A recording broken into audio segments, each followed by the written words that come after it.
to deliver technologies that will carry us ever farther and ever faster. But it's fraught with constant and lethal peril. Flying in outer space is like going through a shooting gallery. It will test the limits of human capacity and human ingenuity. If something goes wrong, what do? Nothing. You just die. Welcome to the age of space travel.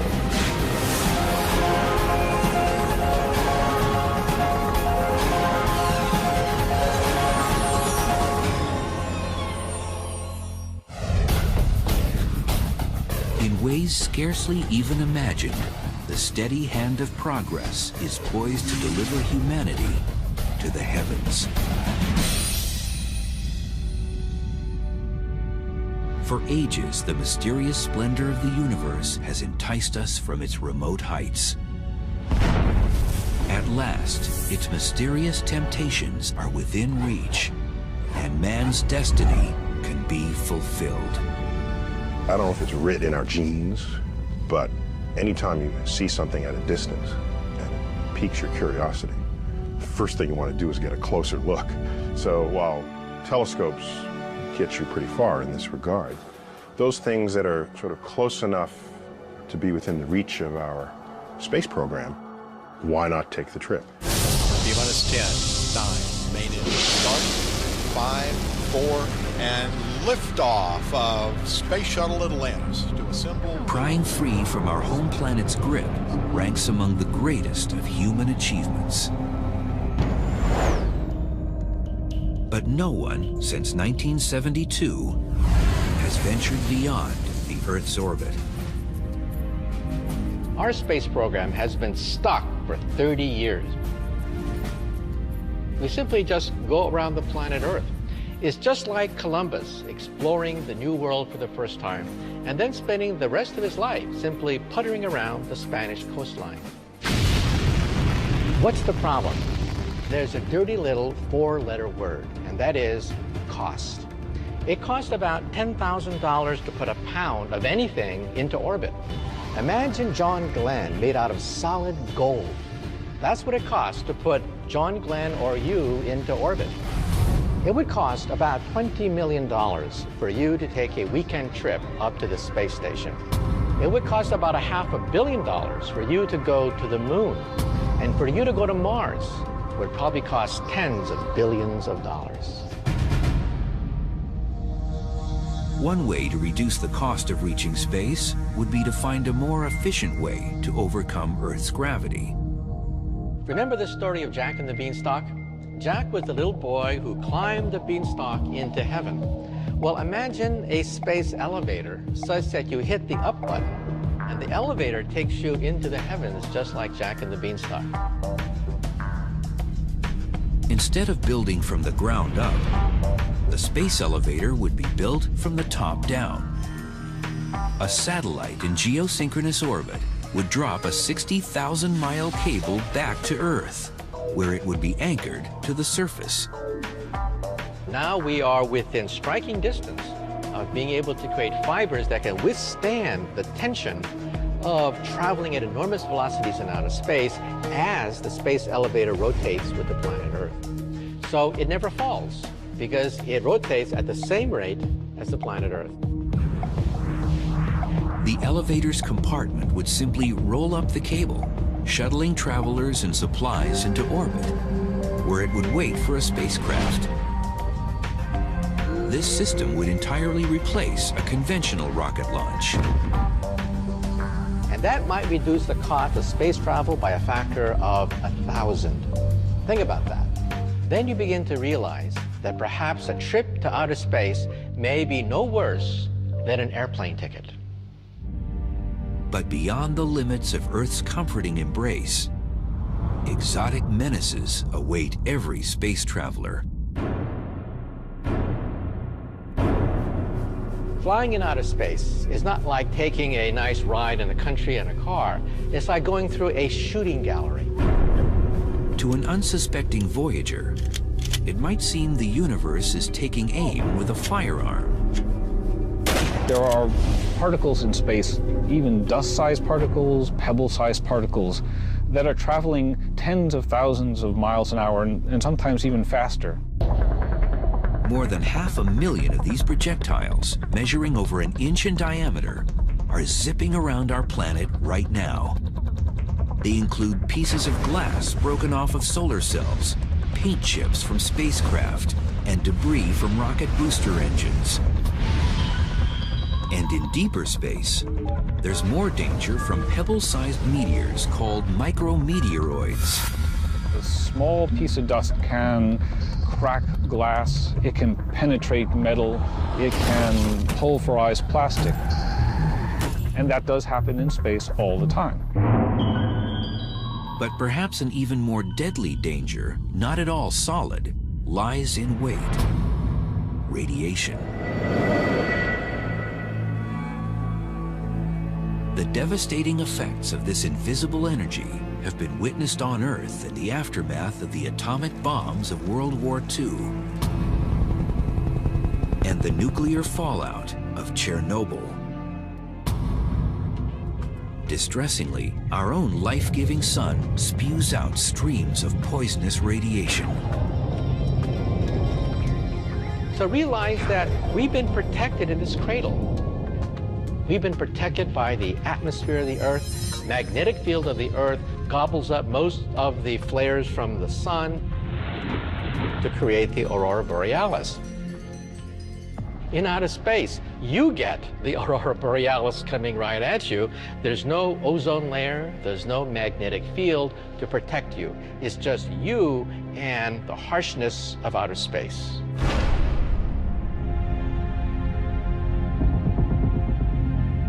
At our home planet's distance from the sun, roughly 90 million miles away, several 100 million solar particles pass through each square inch of space every second around our Earth. There's high energy particles streaming from the sun all the time. But every now and then there's an extra dose of these particles. The sun burps up high energy radiation. That's bad too. That level of radiation is never good for one's DNA.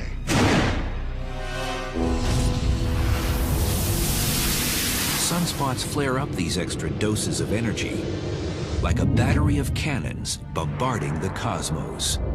There's no way to know that they're going to be here before they arrive.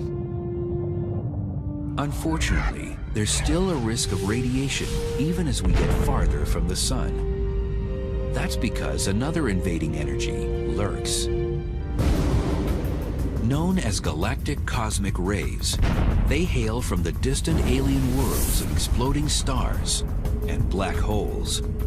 Galactic cosmic rays are particles that are traveling at speeds very close to the speed of light.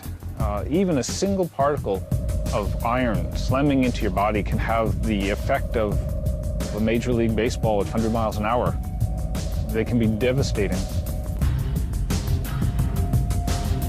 Although heavy iron particles are rare, outside of the protection of a spacecraft, such as when an astronaut performs a spacewalk, thousands of galactic cosmic rays do penetrate the body every second. Every 24 hours, the galactic cosmic rays and solar particles attack a space traveler with as much radiation as a surface dweller on Earth receives in 6 months.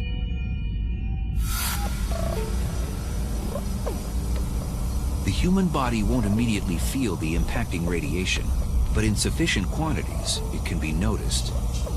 Even with eyes closed, the particles spark flashes when they strike a space traveler's retina.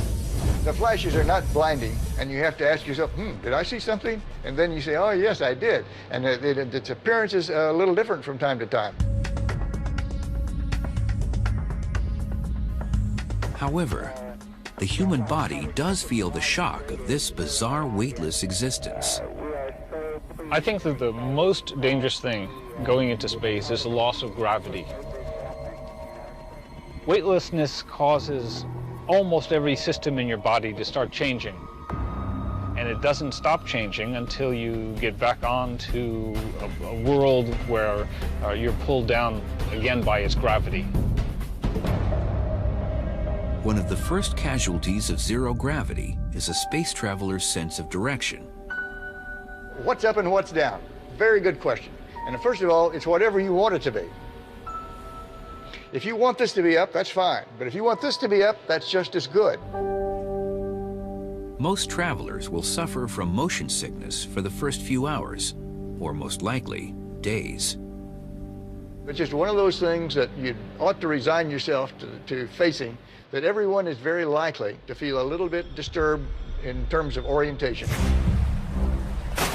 Here on Earth, scuba divers floating underwater experience the nearest sensation of prolonged periods without gravity. It is for this very reason that aspiring NASA astronauts train to live and work in a gravity-free environment by subjecting themselves for up to 6 hours at a time in a large water tank. Now, scuba equipment, you still experience the forces of gravity, but it doesn't feel like it because your whole body is uniformly buoyed by the water that holds you up. And except for the visual cue of air bubbles floating to the surface, swimming underwater can mimic the sensation of disorientation.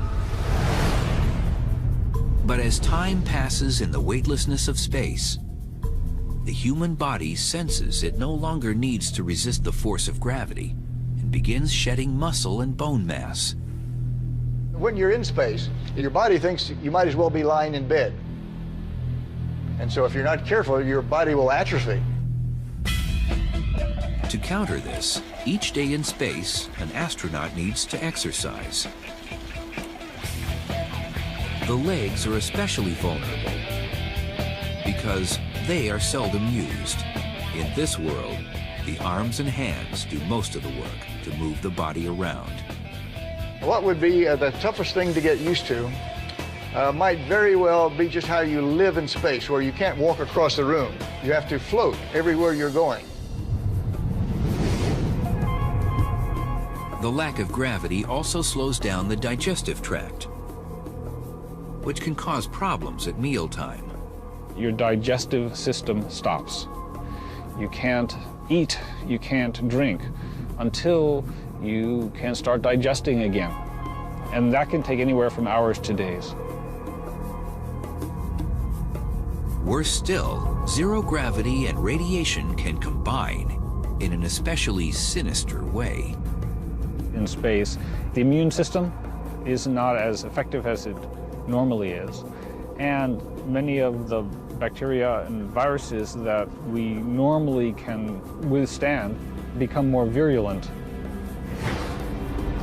Additionally, bacteria can grow up to 50 times faster, and any virus brought on board could mutate into a never-before-seen predator, thanks to the ever-present radiation. All these difficulties prey on space travelers in just the first few hours or days. And what about journeys that need more time? It only gets tougher. The universe is an unforgiving place. It's open to only the boldest adventurers, those who have the mettle to trek deep into an environment swimming with toxic hazards, and unafraid to stray far from the safe and familiar. We take it for granted that clothing is flexible and machines work in room temperature because implicitly or explicitly, they're designed for that. You go into the depths of space. If you're facing the sun, it could be hundreds of degrees Fahrenheit. If you're facing away from the sun, it could be hundreds of degrees below zero. Down here on Earth, you take so much for granted. You know, we're out here, sunshine, the fresh air all around you. Up there, you're in a closed ecosystem. You have to supply all the human needs that the Earth just, automatically does for us. You have to hope that the integrity of the hull stays together so you don't have rapid decompression, quick suffocation. The same reality exists for a submarine gliding deep through the ocean. It provides a life-preserving barrier to protect its inhabitants from a surrounding alien world. If there's damage to the spaceship, air leaks out, you die. Damage to the submarine, water gets in, you die. So the isolation, both physically and personally, between the two seem quite parallel. The potential for a catastrophic mishap lurks. When you're out in the middle of the ocean, you have only yourself and your colleagues to rely on. And the same thing applies in space.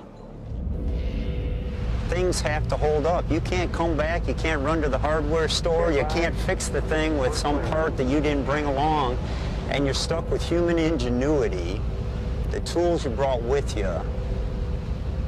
And out there in space, you truly are just removed from mankind. It is isolation like I've never felt before. Liftoff. We have liftoff. Often, our efforts to explore space have been analogized to the great explorers of the 15th and 16th century. The first to sort of cross the oceans, going to unknown territory, having to bring all their supplies with them, not knowing if they'll ever return. And I think there's a lot to say about that analogy, but there's a point where it breaks down badly. When Cortez landed in South America, when Columbus hit the Caribbean, there was still air there for him to breathe, all right? There were fruit on the trees. Suppose the Apollo 11 astronauts, Neil Armstrong and Buzz Aldrin, landed on the moon and, like, the engine broke. Okay, Houston, we've had a problem here. What do? Nothing. You just die. There's not sort of an engine tree that they can pluck parts from to repair their ship. So the hazards are vastly greater to human health in space exploration than traveling anywhere on Earth's surface. There won't be any service stations in case you break down, run out of gas, or need something to drink. One of the challenges of space exploration is either carrying along with you all the supplies you need, water, food, oxygen, or finding some way to manufacture that en route or at your destination. We're not there yet. We don't know how to do that yet. And so one hazard is if something goes wrong and you run out of food and water and shelter, that's bad. You'll die. Every sip, every drop of water is precious. On a space voyage, there will be no such thing as a shower. The only option will likely be a wet cloth. This is quite a change from the 130 gallons of water each American consumes in just one day. The cuisine on board would take some getting used to as well. For a few days, you can take fresh fruits and fresh vegetables, carrots and apples and things like that. For the longer missions, though, you have to have storable foods that can, stay for long periods of time without spoiling and going bad. And yet, astronauts agree that enduring the myriad of risks is a small price to pay for the chance to witness the wonder of the cosmos in person. 1500's 2.3. I know how they felt because they report things like, well, you could hold up your finger and you could block out the Earth with your thumb. And it kind of gave them an entire new perspective of how amazing this little blue marble the Earth is and how precious it is in this vast solar system.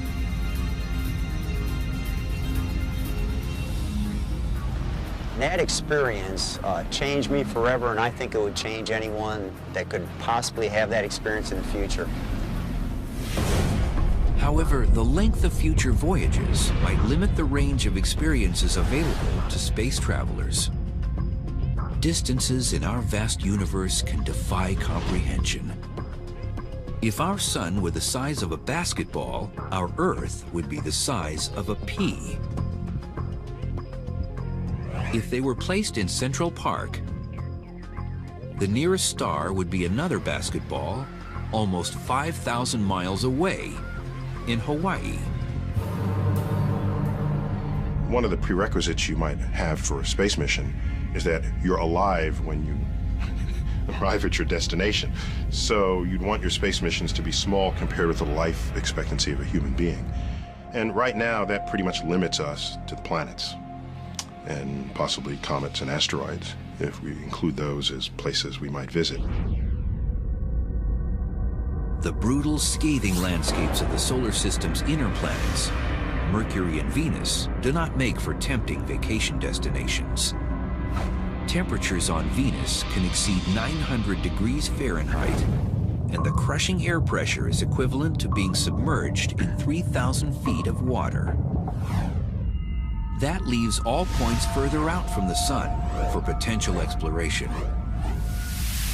But even trips to our closest attractions will still take several months or even years.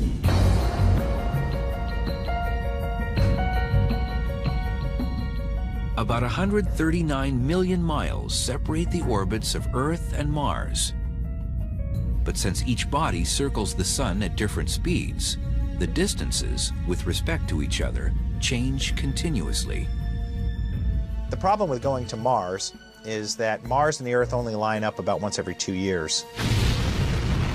With current chemically propelled rocket technology, a flight leaving from Earth for the Red Planet in 2018, when the two bodies are on the same side of the sun, could take 104 days, less than 4 months. After a 40-day stay, the return trip would require a little more than 6 months. That's an entire year to make one round trip. But a voyage departing in 2031, when the Earth and Mars are on the opposite sides of the sun, would demand about 20 months, nearly 2 years of travel time. That's 1 to 2 years away from any lifeline. Comets, those oversized dirty snowballs, swoop close enough to Earth to accommodate a round trip lasting as short as a few months. Find some comet that's on its way into the sun and ride it. And watch the coma grow and the tail form. And watch the sun first slowly, but then rapidly get larger and larger and larger. You swing around the backside and come out. It's got to be the most fun tour of the solar system you can come up with. It'd be dangerous because particles of the comet would fly up and hit you in the face and things. So apart from all that which would kill you, it would be a fun trip. Just beyond the orbit of Mars, asteroids fly within range of a few years round trip from Earth. Future travel agencies might arrange cosmic versions of extreme vacations by exploiting the unique environments of these miniature planets. They put you on a sled and slingshot you into space in such a way that the weak gravity of the asteroid will hold you in orbit but won't pull you back down again. Would be a great ride. 3 times farther away than Mars, the orbit of Jupiter, with its crowded moon system, offers dozens of diverse visions. It may prove tempting for future travelers, but a round trip could take 5 years. Saturn is nearly twice as far as Jupiter, and the thought of decade-long trips might be too much to bear. But there are technologies that can slice the time it takes to visit Mars to just a few days. For mankind ever to venture into the depths of the cosmos, endeavor to bathe in the light of an exotic star, or even just a voyage to the suburbs of our own solar system, we'll need to find a way to travel much, much faster. What's the fastest we could travel? Nothing yet observed by science moves faster than the speed of light, 186,000 miles per second. The speed of light is the ultimate velocity in the universe. It's Einstein's cop on the block. The speed of light is so fast that you could go around the Earth 7 times in just 1 second. For you to jump to the moon at the speed of light, you could reach the moon in about 1 second. Compare that to the 3 days it takes to get there with current technology. The problem is that we can't travel at the speed of light, or really anything even approaching it. Take the fastest thing we have ever sent anywhere and ask, how long will that take to reach the nearest stars? That would take 50,000 years. And that is using current chemical propulsion, which maxes out at about 40,000 miles per hour. The same power source we use to lift our rockets off of the planet.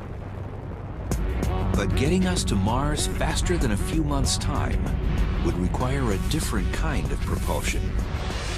There are a few ideas for how to propel us to velocities closer to the speed of light, which would be fast enough to get us anywhere in the solar system in under a day, or even to the nearest stars in less than a decade. One such theory echoes an ancient earthly propulsion device, wind pushing a sail. It was Kepler, that great astronomer, who first wrote down in his notes the possibility of using sails to sail in outer space. Light streaming from the sun mimics gusts of wind in outer space. This solar wind is what creates a comet's tail as it nears the sun.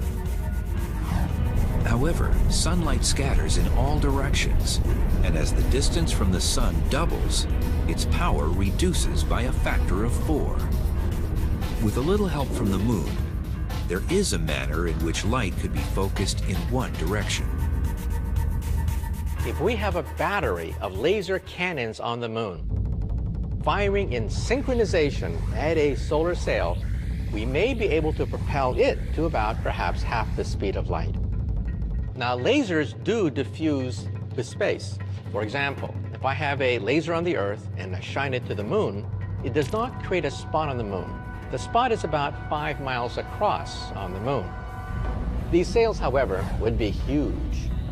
Now we're talking about astronauts, perhaps spending months in outer space, designing a sail hundreds, maybe even thousands of miles across, sufficiently light and durable in order to capture light from a battery of laser beams on the moon.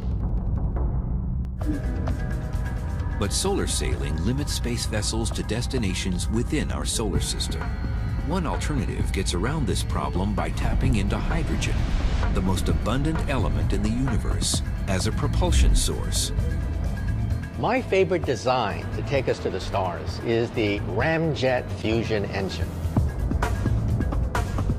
The ramjet engine has a gigantic scoop in the forward direction that gobbles up hydrogen gas as it moves in deep space. It collects the hydrogen gas and then fuses it, just like the sun, and shoots out a huge stream of ions out the other end. And on paper, it looks fantastic. On paper, it looks as if a ramjet fusion engine could go on forever, simply using up the hydrogen that is found naturally in outer space. Unfortunately, scientists have not yet been able to achieve a hydrogen fusion reaction capable of propulsion in tests. But another potential fuel source, one that seems to come right out of science fiction, has already been created in laboratories. It's called antimatter, and it's the opposite of all that we know. For example, think of the world on the other side of the looking glass. Just like in Lewis Carroll's Alice in Wonderland, we physicists have wondered, is there another universe on the other end of the looking glass?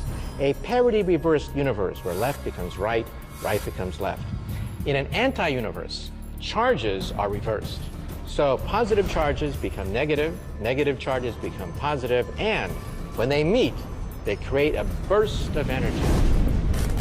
So if this universe on the other side of the looking glass were made out of antimatter, and I were to touch this other universe, I would destroy most of the New York City metropolitan area in a burst of energy. So the conversion of antimatter and matter to energy is 100% efficient. It is the ultimate engine. But there is a catch. There's always a catch. Even though we can create anti-atoms in the laboratory, the cost is stupendous. It would bankrupt the United States of America to create a teaspoon of antimatter. However, it would only take a few grams of antimatter to take us to Mars, and perhaps several teaspoons of antimatter to take us to the nearby stars. But for us to ever visit a distant star or another galaxy, we need something stranger than even Alice could ever dream of, peering through her looking glass.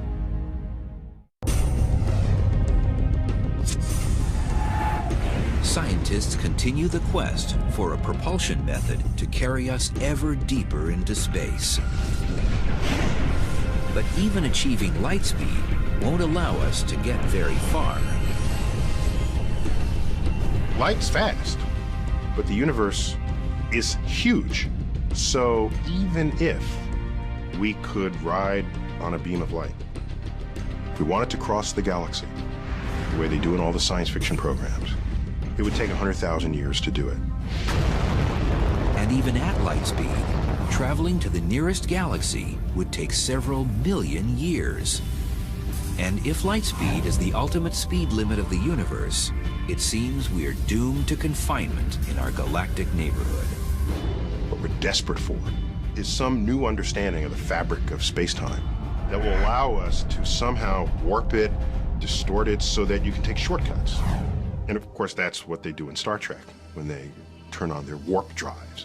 They want to get from one side of the galaxy to the other. All they do is invoke the warp drive that warps the fabric of space, and then they take a little shortcut right there. They cheat, basically. Everybody knows Einstein's famous dictum, you cannot go faster than the speed of light. However, there's a footnote to it. You see, Einstein left open the possibility that you can fold the fabric of space and time itself so that you effectively take a shortcut through the universe. Think of a carpet. If you want to go across the carpet, that's the old-fashioned way. You can also get a lasso a table on the other side of the carpet, and then drag the table toward you so that you collapse the space in front of you. In a nutshell, Einstein says the bigger the mass, the bigger the bending of space and time. If you can concentrate enormous amounts of energy at a single point, comparable to that of a black hole or a huge gigantic star, you are literally warping the fabric of space and time.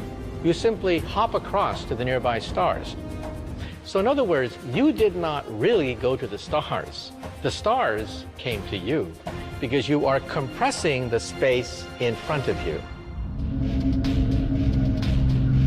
The massive amount of energy or mass needed to create such a warped curvature of space seems beyond comprehension and perhaps beyond human capability. There may be an alternative.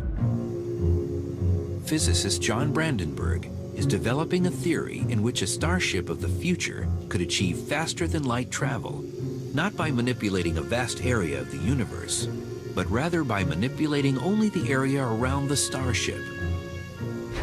The trick is to have a starship imitate a curious particle that so far only exists in theory. It's called a tachyon. It's a particle with a different twist. Light itself always moves at the same speed. Tachyons, on the other hand, can go infinitely fast. They just can't go slower than the speed of light. They look at the speed of light as a lower speed limit that they cannot violate. If they do exist, tachyons can outrun the speed of light because they have what physicists recognize as imaginary mass.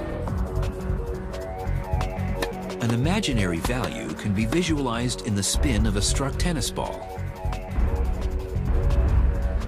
Its spin can cause it to bend and move in a manner that an observer might not expect to see from its initial point of contact.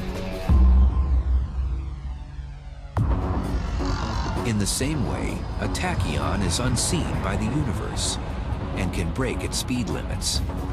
Brandenburg proposes altering the space-time surrounding a starship with a powerful electromagnetic field so that the ship moves through space like a tachyon.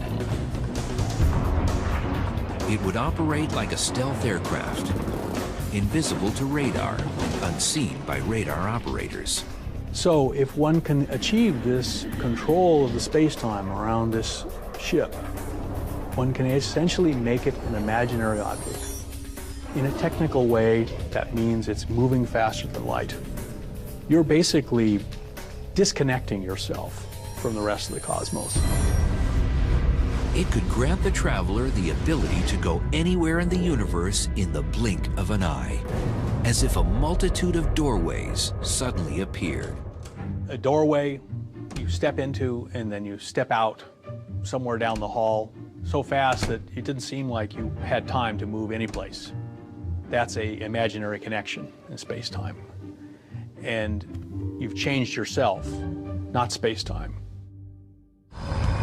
No one may know how fast or even where such a space vessel could travel. Which door to go into, which door to come out of. That's the trick. But voyaging through the Hall of the Universe isn't possible without first overcoming one of its fundamental forces, the one that shackles us to our home planet. Getting away from the Earth's gravitational field. That's the first thing that we have to do. 10, 9, 8, 7, 6. For an object to 5, break away from 4, Earth's gravitational 3, pull, 2, 1. We have ignition and liftoff of NASA's New it must Horizons achieve a velocity of 17,500 miles per hour. That's fast enough to streak from New York to Los Angeles in about 8 minutes. There's no other way to do it, at least that we have now, other than brute force.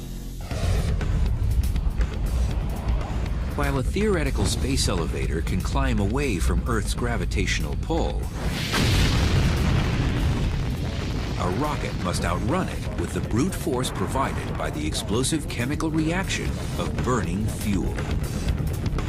Chemical power is what drives today's rocket engine. Every time you burn something, that's chemical power. Every time a rocket engine ignites, that's chemical power. Every time you start your engine in your car, you're using the chemical energy stored in the gasoline. The fuel alone can burden a spacebound craft with up to 90% of its total weight.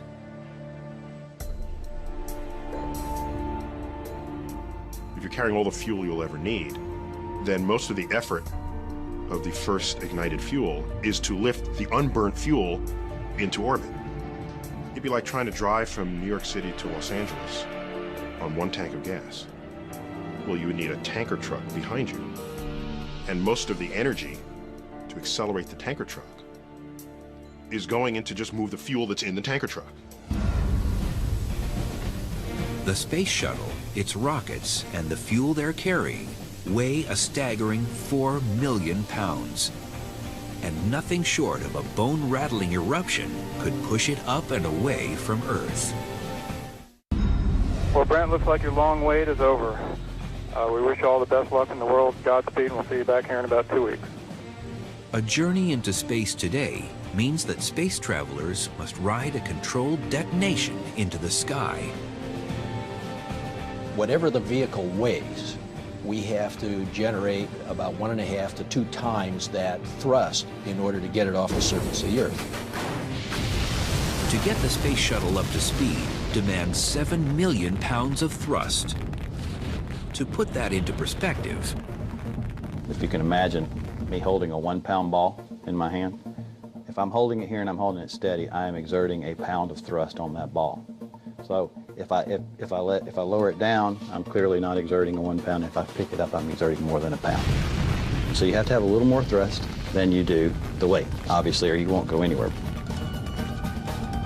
How a rocket moves can be illustrated with a blown-up balloon.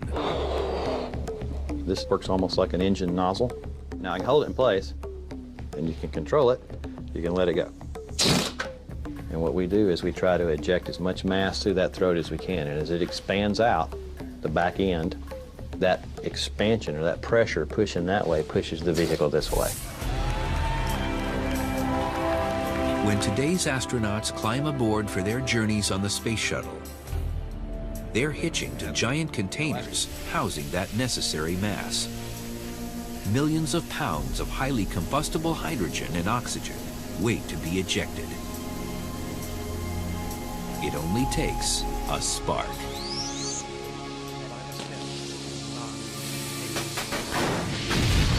The main engine starts 6 seconds before takeoff.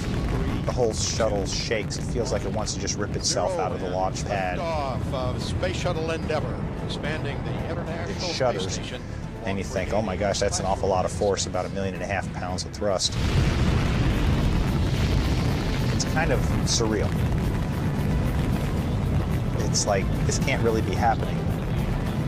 If it's something you've been wanting to do for years and years, and it's really happening, it's like riding a man-made earthquake. You've spent several million pounds worth of fuel to get to the first 2 minutes of flight, and then the solid rocket boosters come off. That's like a train wreck when those things come off. It almost feels like you're just accelerating faster and faster and faster as you burn all the fuel out of the big main tank. So for the next 6 minutes, you're accelerating up to a point where you're finally feeling about 3 Gs, 3 times the force of gravity of acceleration.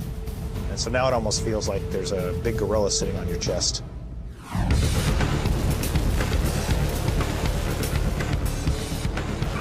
A drag racer who accelerates from 0 to 100 miles per hour in 2 seconds will feel G-forces similar to those experienced by astronauts.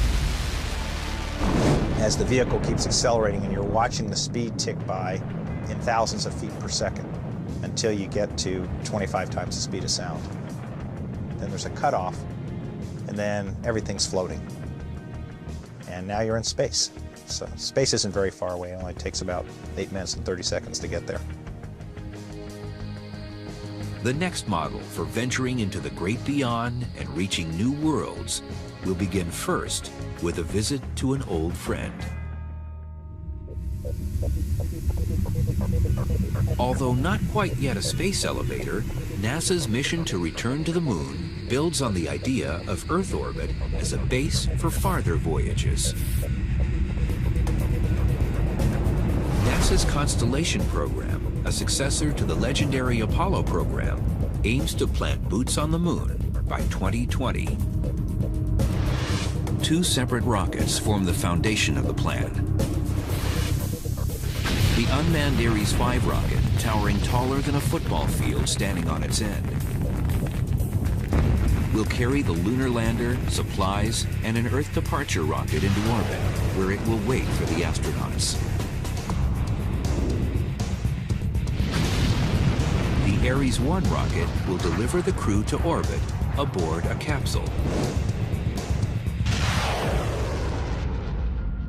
It will then rendezvous with the Earth departure rocket and blast to the moon.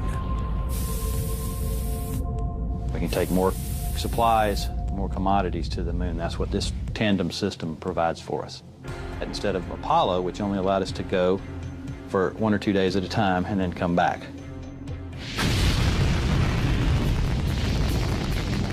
Will we ever find a way to surpass the bold achievements of the Apollo program? Will we ever cross the vast expanse of the cosmos as quickly and effortlessly as we travel to another city or another continent? We must if we are to survive as a people. If we stop exploring, we have learned time and time again throughout history that those societies basically tend to wither up and die. It's a part of what we are. It's a part of what